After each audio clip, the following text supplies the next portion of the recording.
अरबी समुद्राच्या लाटांशी शतकानुशतके झुंज देणारा आणि आजही अभेद्य उभा असलेला मुरुड जंजिरा हा भारताच्या पश्चिम किनारपट्टीवरील एक ऐतिहासिक चमत्कार आहे. रायगड जिल्ह्यातील मुरुडजवळ असलेल्या एका अंडाकृती बेटावर हा जलदुर्ग वसलेला असून याचे सर्वात मोठे वैशिष्ट्य म्हणजे कित्येक परकीय आक्रमणे आणि मराठा साम्राज्यासारख्या बलाढ्य शक्तींनी प्रयत्न करूनही हा किल्ला कधीही कोणाला युद्धात जिंकता आला नाही. म्हणूनच याला अजेय किंवा अजिंक्य किल्ला म्हटले जाते. या किल्ल्याचा इतिहास 500 वर्षांहून अधिक जुना आहे. सुरुवातीला येथे स्थानिक कोळी बांधवांनी चाच्यांपासून संरक्षणासाठी लाकडी ओंडक्यांचा एक छोटा मेढेकोट उभारला होता. मात्र नंतर अहमदनगरच्या निजामशाहीच्या काळात सिद्दी अंबरने या जागेचे महत्त्व ओळखून तिथे दगडी तटबंदी असलेला मजबूत किल्ला बांधण्यास सुरुवात केली. या किल्ल्याच्या बांधकामात शिसे आणि चुना यांचा वापर केल्याचे सांगितले जाते, ज्यामुळे समुद्राच्या खाऱ्या पाण्याचा तटावर कोणताही विपरीत परिणाम झाला नाही. जंजिरा किल्ल्याचे प्रवेशद्वार हे स्थापत्यशास्त्राचा एक उत्तम नमुना आहे. समुद्राच्या लाटा आणि भरती ओहोटीचा विचार करून हे द्वार अशा प्रकारे बांधले आहे की जहाजाने अगदी जवळ गेल्याशिवाय ते दृष्टीस पडत नाही. यामुळे शत्रूला किल्ल्याच्या मुख्य दरवाजाचा अंदाज येत नसे. किल्ल्याच्या भक्कम तटबंदीवर आजही कलाल बांगडी, लांडा कासम आणि चावरी यांसारख्या महाकाय तोफा पाहायला मिळतात. या तोफांची मारकक्षमता इतकी जबरदस्त होती की शत्रूची जहाजे दुरूनच उद्ध्वस्त करण्याची ताकद त्यांच्यात होती. किल्ल्याच्या आतमध्ये पूर्वी एक मोठी वस्ती होती, ज्याचे अवशेष आजही तिथे पाहायला मिळतात. सिद्दी प्रशासकांचे राजवाडे, दरबाराची जागा, कोठारे आणि मशिदींचे अवशेष किल्ल्याच्या भव्यतेची साक्ष देतात. विशेष म्हणजे चारी बाजूंनी समुद्राच्या खाऱ्या पाण्याने वेढलेले असूनही किल्ल्याच्या आतमध्ये 2 मोठे गोड्या पाण्याचे तलाव आहेत. हे नैसर्गिक आश्चर्य आजही पर्यटकांना थक्क करते.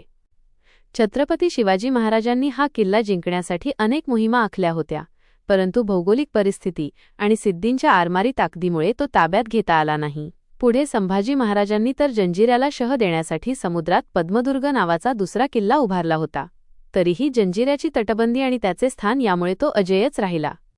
आज हा किल्ला केवळ एक पर्यटन स्थळ नसून तो भारतीय इतिहासातील पराक्रम, चिकाटी आणि उत्कृष्ट दुर्गशास्त्राचे एक जिवंत प्रतीक आहे.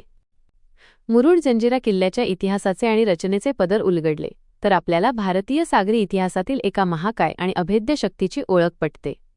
या किल्ल्याला अजिंक्य म्हणण्यामागे केवळ त्याची तटबंदी कारणीभूत नव्हती, तर त्याचे भौगोलिक स्थान आणि त्या काळातील प्रगत अभियांत्रिकी तंत्रज्ञान हे मुख्य घटक होते. अहमदनगरच्या निजामशाही काळात या किल्ल्याचे रूपांतर एका भक्कम दगडी दुर्गात झाले. सिद्दी अंबर आणि त्यानंतरच्या सिद्दी वारसदारांनी या किल्ल्याला इतके शक्तिशाली बनवले की पुढची 350 वर्षे तो कोणालाही जिंकता आला नाही. या किल्ल्याचे प्रवेशद्वार उत्तरेकडे असून ते अशा कोनात बांधले आहे की जहाजाने किल्ल्याच्या अगदी जवळ सुमारे 20 ते 30 फूट अंतर गेल्याशिवाय ते दिसत नाही. शत्रूच्या जहाजांना दरवाजा शोधतानाच किल्ल्यावरून तोफांच्या माऱ्याला सामोरे जावे लागत असे. किल्ल्याच्या तटबंदीची उंची साधारण 40 फूट असून त्यात एकूण 22 बुरुज आहेत. या प्रत्येक बुरुजाची रचना शत्रूवर सर्व बाजूंनी लक्ष ठेवण्यासाठी केली होती. किल्ल्यावर असलेल्या कलाल बांगडी तोफेचा उल्लेख करणे अनिवार्य आहे. ही तोफ पंचधातूंच्या मिश्रणातून बनवलेली असून ती उन्हातही तापत नसे असे म्हटले जाते. तिची लांबी आणि वजन इतके प्रचंड आहे की त्याकाळी इतक्या मोठ्या तोफा समुद्रात किल्ल्यावर चढवणे ही एक मोठी आश्चर्याची गोष्ट मानली जाते. किल्ल्याच्या अंतर्गत भागात एकेकाळी 5 मजली भव्य राजवाडा होता, ज्याचे अवशेष आजही पाहायला मिळतात. तिथे असलेल्या पीर पंचतन दर्ग्याला आणि मशिदींना आजही स्थानिक लोक मानतात. सर्वात थक्क करणारी गोष्ट म्हणजे समुद्राच्या मधोमध असलेल्या या किल्ल्यात 60 फूट खोल असलेले 2 गोड्या पाण्याचे तलाव आहेत. भरती ओहोटीच्या वेळी समुद्राचे खारे पाणी तटबंदीला धडका देत असतानाही या तलावांचे पाणी गोड राहते, हे आजही संशोधकांसाठी कुतूहलाचा विषय आहे. मराठा साम्राज्यासाठी जंजिरा हा नेहमीच एक महत्त्वाचा विषय राहिला. छत्रपती शिवाजी महाराजांनी जंजिरा जिंकण्यासाठी अनेक प्रयत्न केले, परंतु सिद्धींच्या प्रबळ आरमारी सामर्थ्यामुळे आणि किल्ल्याच्या अभेद्यतेमुळे ते शक्य झाले नाही. म्हणूनच महाराजांनी जंजिऱ्याला शह देण्यासाठी आणि त्यावर नजर ठेवण्यासाठी पद्मदुर्ग कासा किल्ला नावाचा जलदुर्ग जवळच उभारला. संभाजी महाराजांनी तर जंजिऱ्यावर थेट चाल करण्यासाठी समुद्रामध्ये दगडी पूल, सेतू बांधण्याचा प्रयत्न केला होता, जो आजही ओहोटीच्या वेळी काही अंशी पाहायला मिळतो.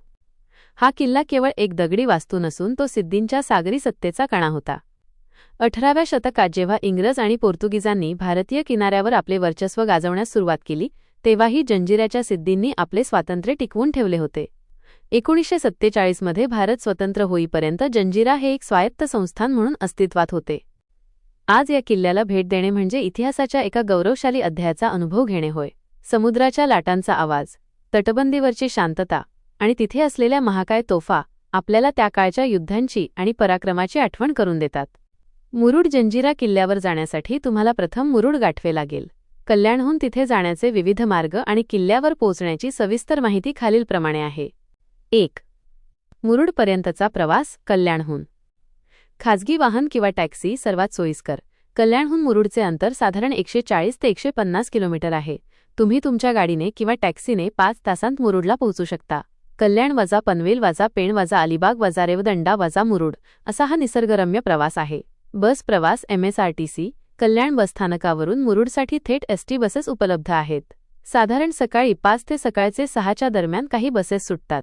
जर थेट बस नसेल तर तुम्ही पनवेल किंवा अलिबागला जाऊन तिथून मुरुडसाठी दुसरी बस पकडू शकता. रेल्वे प्रवास. मुरुडसाठी थेट रेल्वे नाही. सर्वात जवळचे रेल्वे स्टेशन रोहा आहे. कल्याणहून ठाणे किंवा पनवेलला जाऊन तिथून रोहा गाठता येते. रोह्यावरून मुरुड साधारण 40 किलोमीटर आहे, जेथे जाण्यासाठी रिक्षा किंवा ST बसेस मिळतात. 2. मुरुड ते जंजिरा किल्ला. नौकाविहार. मुरुड गावात पोहोचल्यानंतर मुख्य किल्ल्याकडे जाण्यासाठी तुम्हाला राजपुरी जेट्टी राजापुरी जेट्टी येथे जावे लागेल. हे मुरुड गावापासून 4 ते 5 किमी अंतरावर आहे.